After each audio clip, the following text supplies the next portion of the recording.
കൂട്ടുകാരെ ഇന്നൊരു വെറൈറ്റി അട ഉണ്ടാക്കാം. അരിപ്പൊടിയെല്ലാം കുഴച്ച് റെഡിയാക്കി വെച്ചിട്ടുണ്ട്. അതിനകത്ത് ജീരകം, ഏലക്കാപ്പൊടി എല്ലാം ചേർത്ത് വെച്ചു. ഇച്ചിരി നെയ്യ് ചേർത്താണ് കുഴച്ചിരിക്കുന്നത്.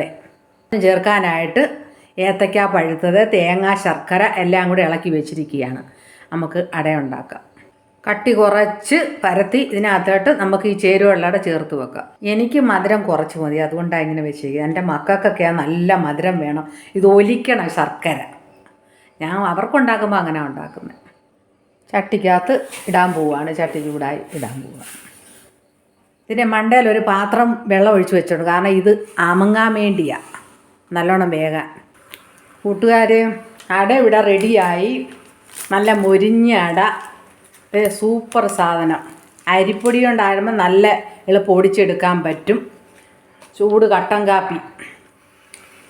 ഈ വീഡിയോ ഇഷ്ടമായാൽ ഷെയർ ചെയ്യുക, ലൈക്ക് ചെയ്യുക, സബ്സ്ക്രൈബ് ചെയ്യുക. Okay, by.